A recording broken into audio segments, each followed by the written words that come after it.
What's happening? What's going on? What's going on? Yeah, what's going on? Hope all is well. Welcome in, welcome in.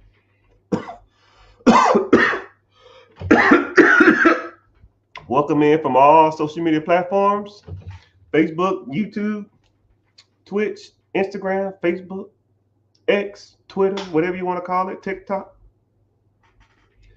And yeah, I don't know what we're going to talk about today, but I'm glad you're here. So I guess let's talk about evaluating businesses or buying businesses, because I guess that's the subject we was on. I was, discussing with an individual earlier about selling his or her business, and they was wanting to know what it's worth. And the individual said, "Well, is a business worth more or less contingent upon the town and the equipment?"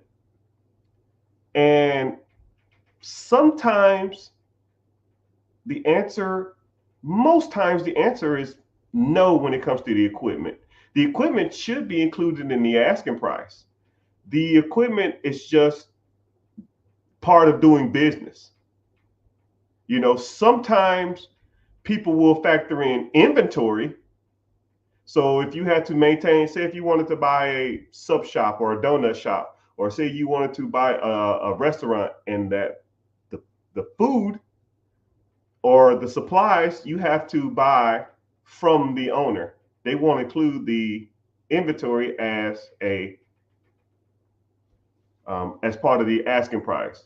But generally, the equipment, which is the FF&E, furniture, fixings, and the equipment. So furniture, tables, chairs, uh, fixtures, the light fixtures, the you know lighting, the hood vents, and the equipment, cash registers, the oven, the preparation tables. Generally, that stuff is included in the purchase price of a business. And a lot of people feel like since they paid a certain amount for it, then this should be extra. No, it's just a part of doing business. A lot of times, whenever you factoring in the multiplier for a business, you know, when you factor in the multiplier for a business, you're not going to look at the equipment. Generally, you're not going to factor in the inventory either. It's pretty much the asking price versus the seller's discretionary earnings, SED or SDE, seller SDE. That's pretty much what defines the multiplier. And the crappy part about it is, I've seen certain industries go for a ridiculous multiplier, and I've seen the same industry go for a super buyer friendly multiplier. So it's really subjective to the seller and the buyer. A business is like anything. A business is worth what a person is willing to pay for it at the moment. So if you have a business and the multiplier on that business is a three multiplier, you're making $250,000 a year. So it's a three multiplier. 250 times three is 750. So you'd be selling this business between 700 and 800,000. And you say, well, I want $2 million for it. All right, cool. Throw $2 million on it. If some clown out there in the world wants to pay $2 million for this crap, then sell it. And if you know it's bringing in $250,000, and the multiplier should be 750, but you want to sell it for 500, which is a two multiplier, and somebody wants to pay for it, then sell it. It's what the person is willing to pay for something, and a lot of people overlook. They kind of put a lot of emphasis on multipliers when in actuality it's really just what a person really willing to pay for something. You know, and me personally, I don't even care about multipliers. I don't even look at it. I don't care what the industry standard for something is when you buying a business. If I can service my debts and recoup my down payment and pay myself a salary, then I'm for it. Anything other than that, don't care. If I buy it for 1 million and the payment on the million is 100,000, and it brings in 150, then the 150 comes in. My payment is 100. That's $50,000 left. But I put $100,000 down. That means I'm negative $50,000 year one. That's a dud. That's a dud. I make no monies. I lose $50,000 from my initial down payment. And the only person that makes money is the person who bought it, who I bought it from, and the person who and the government when I get pay them loans back. Those are the only people that make money. And I think that's more important than a multiplier, which the industry standard states, oh man, you should be at this price, which is all subjective. That's all of that crap subjective. So whenever you are evaluating a business that you want to sell, you need to understand that yes, you do want to make money, but the person who's buying it wants to make money and be profitable and have a living off of the business that you're buying. And a lot of people don't think of it like that. A lot of people are like self-centered and greedy. So a lot of people always say, I built this from the ground up. You don't do that much. I want 8 times multiplier for this shit. And I'm just like, all right, well, wishful thinking, have fun. No one's buying this. And then and then also too is when you sell things, you have to factor in, or you think about things like this. If I sell this business, how much am I going to pay in taxes? Because a lot of people don't even think of it like that. A lot of people always say, man, I want to sell this business. It's going to net me $1 million, but capital gains tax or income tax is no joke on $1 million. Let's just say you're at 30% or something. That's $300,000. Wow. Do you want to pay $300,000 in taxes?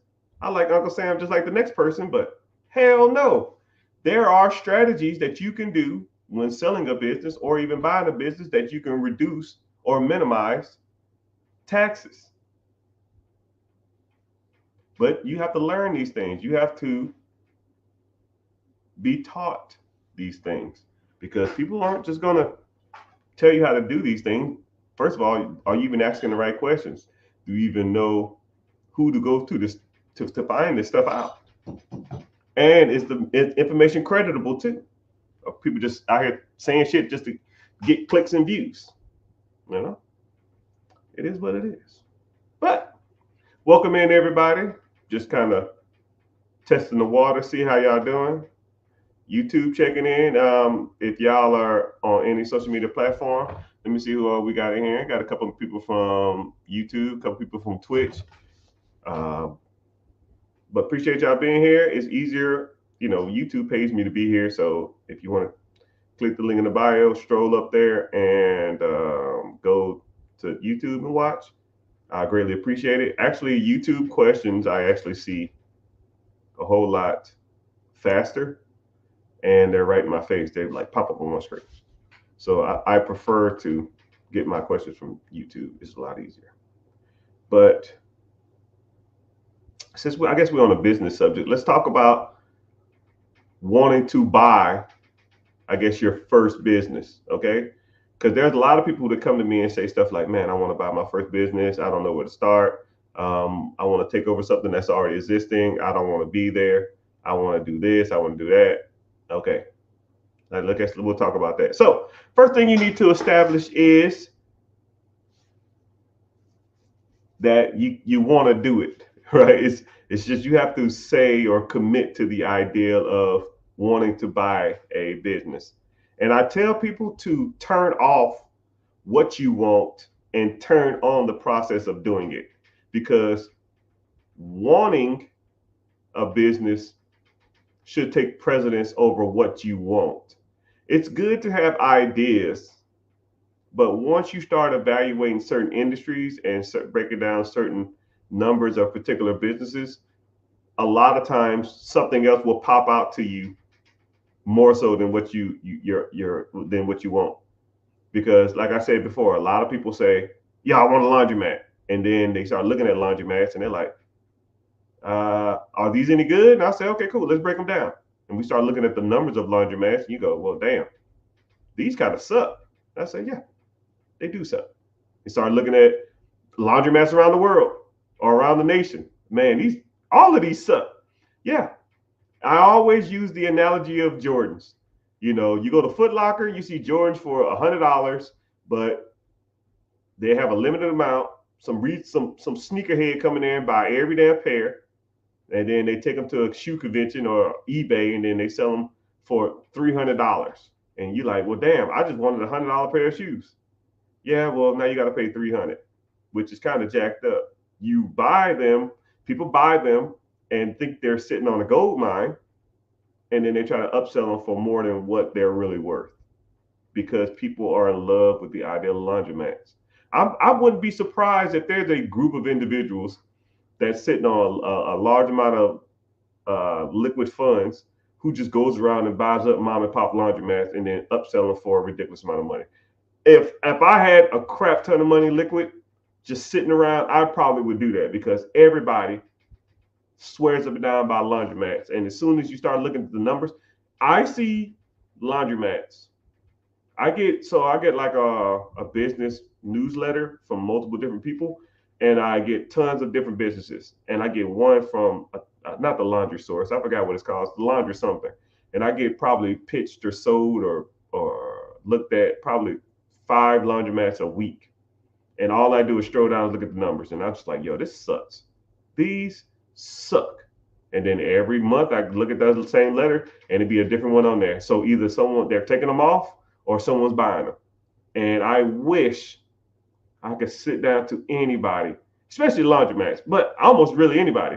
If anybody ever wants to buy a business, I wish I could sit down with them for at least a half an hour and just say, yo, this is what you need to be looking for, right? Don't be in love with the ideal of, man, I want a laundromat. I can make it so pretty. I could paint my machines gold. It could be a cool, hip area. I could do fuck that.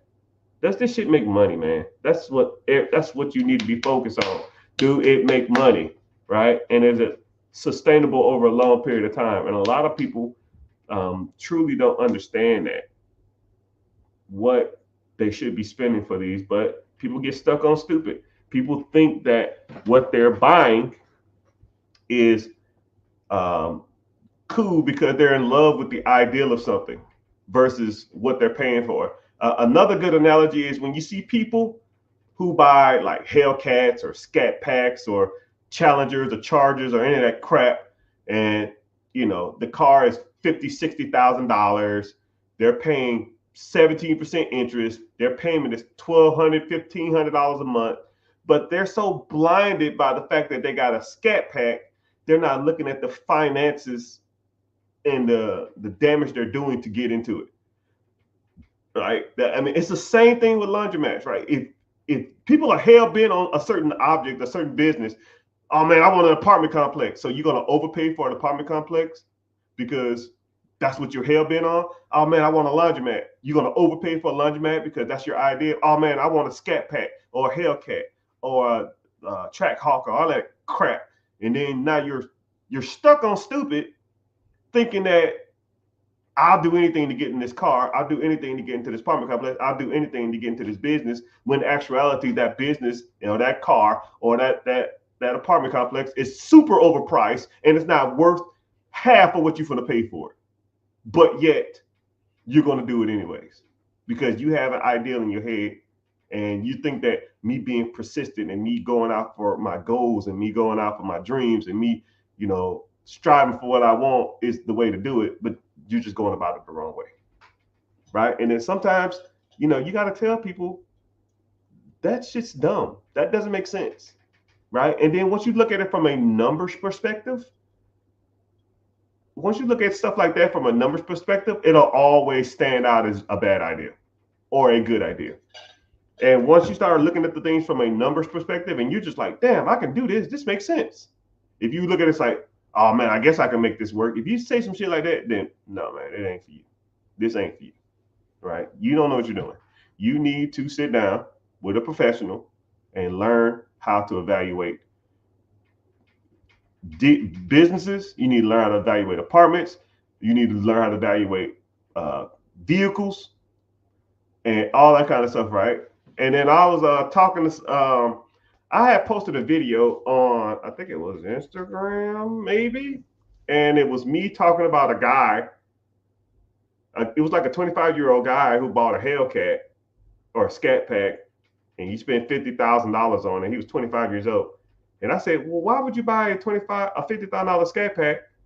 We could just invest the money, and you'll be rich in the next, 25, 30 years or something like that." And you know how, and people so freaking ignorant.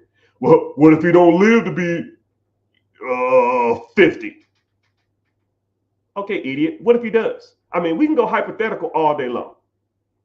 And then the bad part about it is I ain't never, right? Even in my adult life, I have never not is a double negative, but I've never looked back on something and been like, man, that experience that I overpaid for was totally worth the money I spent on it. Not ever. I've never looked at an experience that I overpaid for and said, man, it was totally worth it.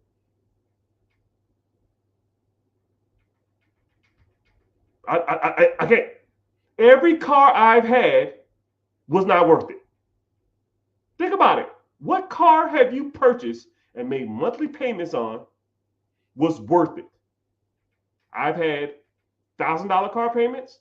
I bought $5,000 cars for cash. You know, the crazy part about it is I bought a car and it was, let's say, $1,000 a month for 72 months, $100,000 car. And the bad part about it is right before the damn thing's paid off, it started acting up. Right before. And I said, okay, cool, let me just get another one. Buy another $60,000 car.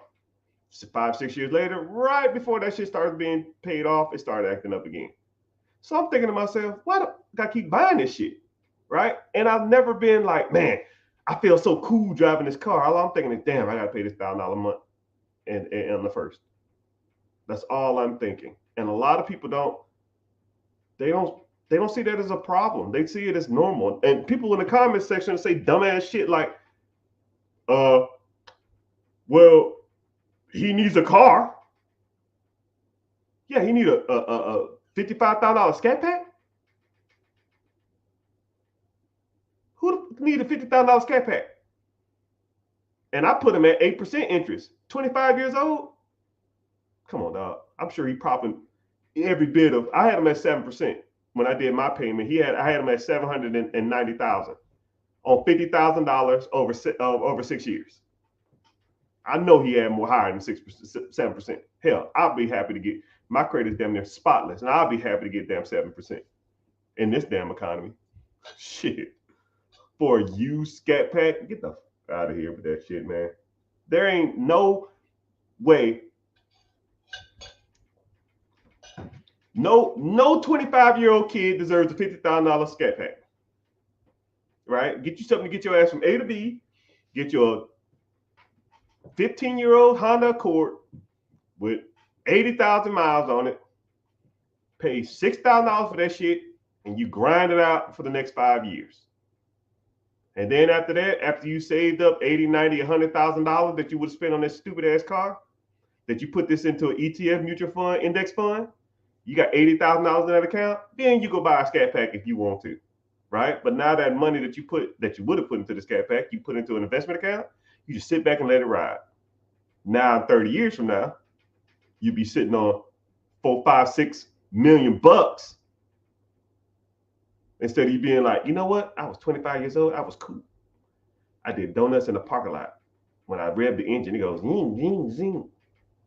That's the dumbest shit I ever heard in my life. Nobody cares, man. You can't be the king of the block forever. You can't be the king of the block forever.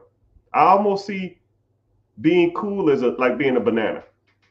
When you first pop up and you start being ripe, everybody wants you. Leave a banana on the counter for 2 weeks and then tell me you'll eat it. Same thing with that scat pad. It's cool for a couple months. 6, 7 months, you cool as fuck. Year one, nobody cares no more. Nobody cares. But you know who do care? FICOcenter.com or whatever the hell you finance that damn car through at 17% interest, your $1,200 car payment, they gonna care. You know. And you know what's crazy is that people, the most, this is what's crazy. The richer you are, the less you care about materialistic things. It's crazy. It's crazy. And then the bad part about it is what things that you care about financially when you don't have money, rich people is the exact opposite. Like I'll give you a great example, right? I was at a buddy of mine, and this guy's rich, right? I mean, rich. I mean, a couple million a year, rich. And he said, "Hey, man, you want to come over and sing some karaoke? I'm having a get together. You can come over, bring the family. I'll cook out and stuff like that."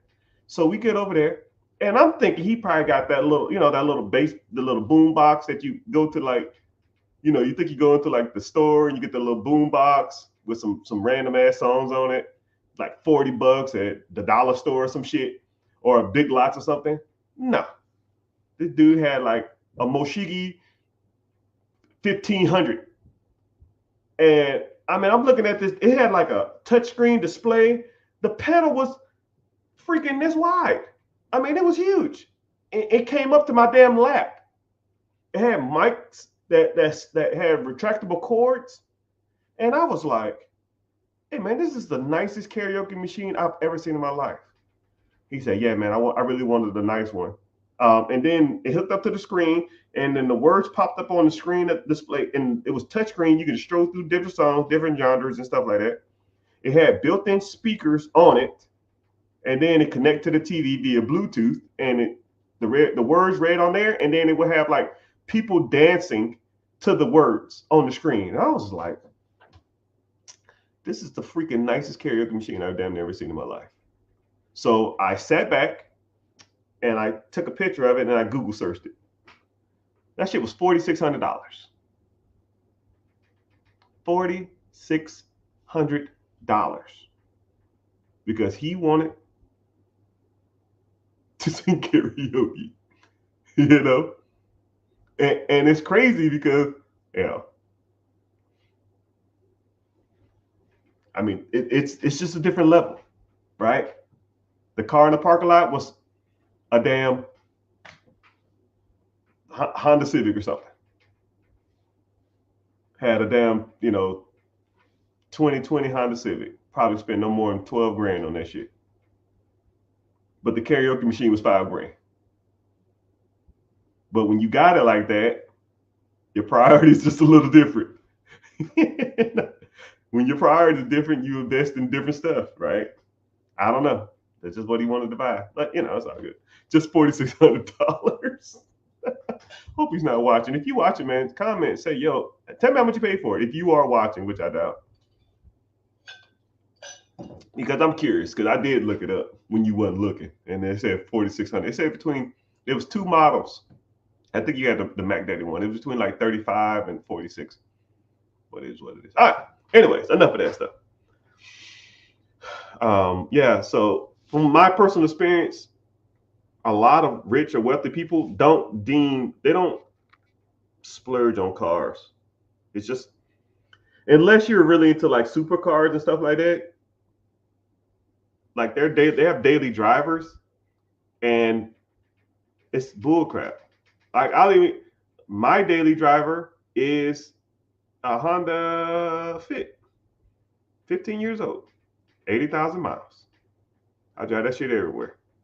Do I want to drive the nice cars? Nope. They suck on gas, and I don't want to scratch them. If I go somewhere nice, drive a nice car. If I don't, okay, cool. I'll sit in the garage. I use my sister as an example too. My sister has, not bragging, maybe comically $400,000 worth of cars. and she has a 2008 Honda Accord. She drives everywhere. It has it's ashy. It has sun stains.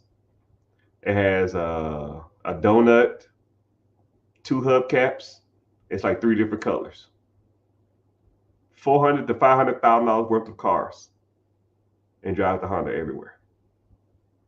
Right? She go to an event, she'll drive the nicer cars. But why? It's crazy. It's crazy that you can afford the stuff and you still don't even want to use it. It's just, I don't know. It's just weird. But anyways, man, I'm on a rant. I don't want to hear that. Okay, so cool. Well, what's going on in y'all world, man? I gotta get off here for a meeting here shortly, so I'm not gonna stay here too much longer. So what y'all got going on? Uh, so how y'all doing? What's the word on the street? Because you know, I'm only as I only know what y'all tell me because it's so, out here it's so weird. But I don't know. I don't really. I'm kind of out of touch because I really don't talk to a lot of people. I don't know what's going on in the world. I know it seems like everything's like a struggle and everything is like harder than it is, especially it being like, and it seems like the country's always divided with politics and the have and have nots. It's kind of weird, right? What is my day job? You must be new here.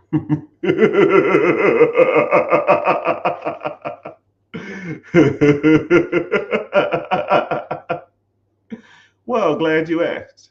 Um, I used to be full time active duty military. I did that for 21 years. I retired. While I was in the military, I did 21 years. My sixth year in the military, I bought my first piece of real estate, and I used zero down payment. Well, I saved up 10,000. Then but I didn't use any of it. I bought it zero down, and then I said, well, shit, I could do 0% down. And then I rented it out for 1,500, and my payment on it was like 9.25. So I was making 575 a month. I was like, well, shit. If I did it once, I can do it twice. Bought the first, second property, then I bought my third, I bought my fourth, and I spent the next probably 5 years buying up pretty much any and everything around me. So once I did that, I started making more money buying and selling houses than I was being in the military. So what I did is, because the military doesn't like you to, they don't like conflicts of interest. So for example, let's say if the military is paying me, the military was shit paid, right? Let's say if I was getting paid $2,000 a month or $1,000, $500 a week or something like that. $2,000 a week or $2,000 a month. That's, I don't know, $24,000 a year. And let's say if I, $2,000 a month. Let's say if I had 5 rental properties, and the 5 rental properties were paying me $400 a month. That's $2,000 a month. So 5 rental properties was paying me the same amount of money as being in the military.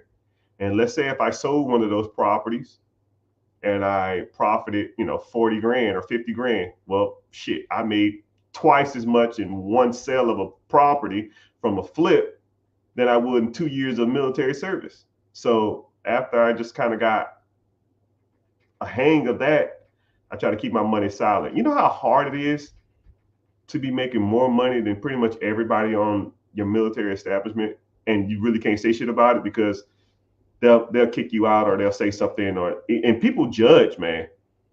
When people are making $24,000 around you, and your sergeant or your majors or your captains are making 50,000, 55,000, and they coming in with their nice little shiny trucks, and I'm pulling in with better cars than them, making 3 times as much as them. I'm bringing home 100 grand a year. People start to hate, and they start talking shit, and they always got something to say. So I came to the realization that I got to keep this stuff on the under. I just never really talked about what I did. And then I started kind of hiding my income. I started driving shit boxes because people hate it. Especially when they say, you know, yo, man, I know you make money because the way you talk, how much you making? And if I kind of gave them a little synopsis, then they start judging me. People are your friends until they know that you're doing better than them, than your enemy. Ooh, that's a quote. Woo! I could put that on a t-shirt. People are your friends until they know you're doing better than them. Now they're your enemy or they envy you. No lie detected. Bars. Because people are happy for you. People are rooting for your success, but people really don't want to see you succeed. They're saying, hey, man, good job. I see you on the podcast. I see you on the lives. I see you on the TikToks. You really be talking about that stuff? Yep. How much money did you make doing this? Last month, I don't know, 27,000. Get the fuck out of here. Show them your bank account. They don't fuck with you no more. Or then they'll start asking for money. Oh, give me a, why don't you? Or then they'll start telling you what to do with your money. Well, you drive a piece of crap Prius. Or you drive a 4x2 pickup truck with 4 different colors. Or man, you drive a Honda. Why? I know you can afford it. Stop being so cheap. But you shut up. I don't tell you to do with your money. If you want to go out here and spend $1,500 on the damn F-150 and be struggling every month, that's your choice, right? I don't tell you what to do with your money. How about this? Sell that piece of shit ass Ford and get you something decent and reliable that's half the price with no payment on it, and you don't have to worry about it. And then you can invest your money. Oh, what really bothered me when I was in the military is I would show people how to do stuff, and then they just do it. You know, people want guidance, but people don't take your guidance. It's almost like they're hearing you, but they ain't listening. Hey man, you need to probably go into this account. You probably need to buy a house. You probably need to invest in this. You probably need to start looking into this. Oh man, that's pretty cool, man. That's pretty smart. 6 months later, nothing, bro. Anyway, so anyways, back to the question at hand. I was in the military for 21 years, served multiple wars, lived over all different places. Oh. And then I started buying a lot of real estate. And then I had a decent units. This is where the game changed. This is where I went from doing okay to doing like baller status, right? I don't really, baller status is kind of subjective too, but I was playing golf, and I was with my neighbor who was a professional golfer, but he's retired. It was 2 other guys with him and another older guy, which was his friend. But the other 2 guys was the more relevant. I asked them, hey man, what do you do? He said, oh, I'm a real estate investor. I said, oh man, I invest in real estate too. He said, oh, I said, well, how many units? We call them doors in the industry. How many doors you got? I kind of started talking about my stuff. He was like, oh, okay, that's cool. I was like, that's cool. Like, oh man, that's cool. That's cute. Like, what the fuck? What do you mean that's cool? I said, what about yourself? This mother clucker talking about I got 30, either 31 or 32, 30, I think it's 31 or 3,300 units. Or doors. So you got 3,100 doors. He said, yep. I said, get the fuck out of here. Dude, you're like 29 years old. And he said, well, that's what I got. I said, man, get the hell out of here. You ain't got no damn 31. He's like, yeah, I do. And I said, all right, whatever. And I started talking about like how they do it, like birth strategy, syndication, wholesaling, fix and flip, syndication, lease options, commercial, multifamily. And he knew what he was talking about. And I was like, okay, yeah, this guy's not fucking around. So then I started talking to the other guy, and he says, I'm in private equity. And he said, I said, what does that mean? I said, I've always heard that term, but I don't know what that means. He said, private equity is just buying existing companies and holding them for a certain amount of time and then selling them. And he said, and I said, like, do you just Like you just buy them and then pay them off and then you sell them to someone else or something? He said, no, but once you understand what businesses should be selling for, once you see something that's underpriced, then you could just buy it. And once you buy it, you put some systems in place, you make it more profitable, and then you sell it for what it's worth. Right? And a good analogy, I'll always do this. Let's say I'm y'all comment y'all cars, right? So the first person who comments their car, I will do the analogy that he gave me. He said, yo, man, what kind of car you drive? So I always like this analogy. So I'm gonna kind of break this down for you, how private equity is buying something undervalued is. Okay, someone said a Mazda. Okay, let's say your Mazda is worth 10 grand. Okay, it's worth $10,000 all day, all over America. Okay, and you said, I want you to start looking for Mazdas for sale. You said, okay, cool. You start looking for Mazdas, your year, your mileage, your color, whatever. 10,000, 11,000, 10,000, 9,000, 9,500, 11,000, 10,000, 10,500, $4,500. Wait, if I was looking and the average Mazda was selling for between 9 and 11,000, and I see one for 4,500, that's half the price. Hey, what's going on? Why are you selling this? Right? Man, I got a court date. I'm going to jail. I got 4 years and I need to sell this ASAP. Hey, man, I'm getting a divorce. I need to sell it soon. My wife's trying to get this money and I got child support. They're going to take me to jail if I don't make this payment. Hey, man, I just got in a pickle. I have to move across country. I need $4,500. I got an extra car. I can't do nothing with it. Ding, ding, ding, ding, ding. Now, you know it's undervalued because you know what they go for because you've been looking for them. So what do? You buy the shit. Okay? And then you take it to AutoZone. You put you an air freshener in there. Put you some floor mats in there. You get some Armor All and clean the seats. Clean the dashboard. Now that shit is worth 9,000 to 11,000. Now you sell it. Hey, if the average cars are going for 9,000 to 11,000, you put it back on the market for 9,100. Someone's going to come along and say, yo, this is $1,000 less than what everything else is selling for. You say, I fucking know. You put it back on and then you sell it to him. Oh man, I'll give you 8,800 for it. Deal. Because you got 4,500 plus $200 worth of damn upgrades.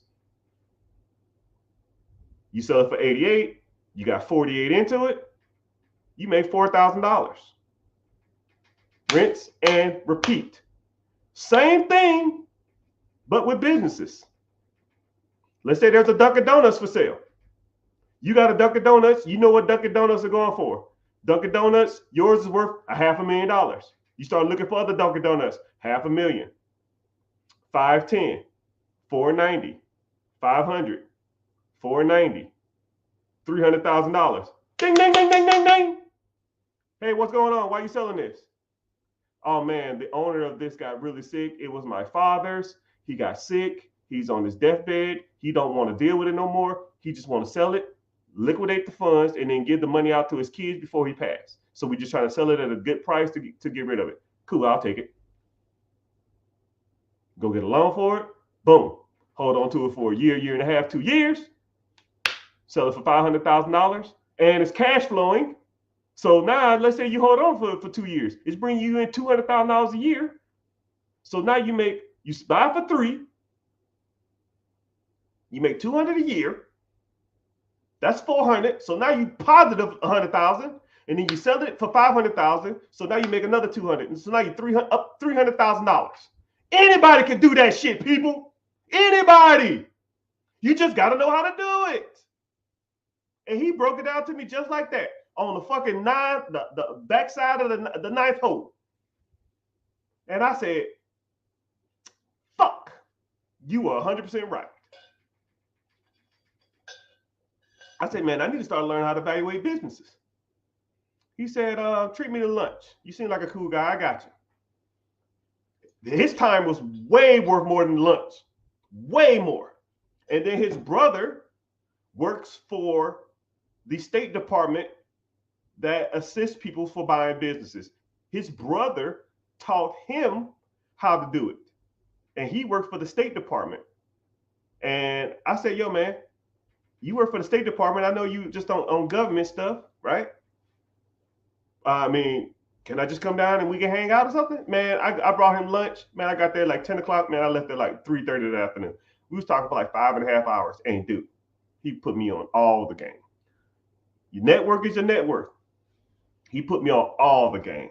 And once you start sitting back and looking at private equity and real estate like that, cool. And then I asked the 3,100 unit guy. I said, hey man, how'd you get money for 3,100 units? I got a loan from a bank. I got a buddy that will loan you as much money as you want. I have a buddy that will loan you as much money as you want, but you got to take the chance. It's not cheap money, but you can get whatever you want. I called the guy. He said, I'm gonna give you his number. Don't waste his time. Do not waste his time. I called his ass. Hey man, what's going on? Hey, what's going on? You trying to get some loans? Yeah. Can you tell me more about it? Man, I ain't got time. But I'll send you an email. Click. What the fuck? I looked at the email. He said everything I raised him, he wants 10%. It's like, fuck. All right. You know, and I was like, 10% is expensive. I'm not paying that shit. And then I called the guy that had 30-some hundred units. And I said, yeah, man, this dude tried to charge me 10%. He said, you want the fucking money or not?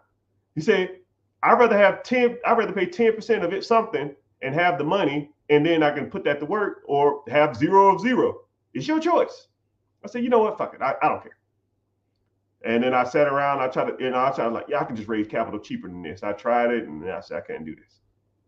So then I used the guy. I called him and said, yo, I'm ready. Let's just do it. I don't give a fuck. Man, it was like 3 weeks later. I had $127,000 in my account. And I said, let's go.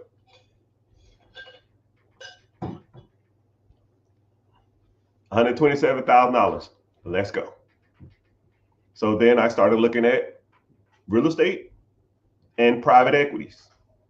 And then it was just off to the races. It was off to the races after that. I just used the skills that I had from real estate. I used the skills I had from real estate a while back.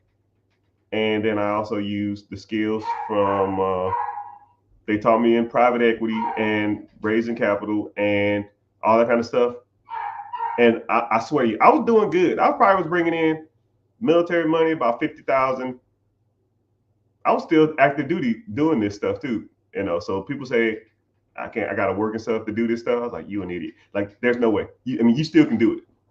You're just making excuses. If there's not a person in the world that tells me they work more than full-time active duty military, there ain't a person in the world. I'm pretty much called 24/7. I'm working 12-hour shifts doing war exercises and stuff like that, while on the phone with conducting, $100,000 deals in a bunker. You can't tell me. No excuses. Don't want to hear that shit. And I was probably bringing in $140,000, $150,000 a year between the real estate and my full-time job in like 2000. And I had a decent amount of properties, but I wasn't bringing in that much money. And then after I did that, I shot to the moon. I was gone. Then after about 2 years of taking that money and just flipping it, then I started having like 6-figure months. So 6 figures, the most I've ever made in 1 month, if the IRS is not listening, $350 a month, which it is what it is, man. It is what it is. Allegedly. It pretty much catapulted my business, right? So for those people that thinking they're out there, they can't do this, so they want to do it, but they can't, or they don't know how. I'm living proof that this shit works.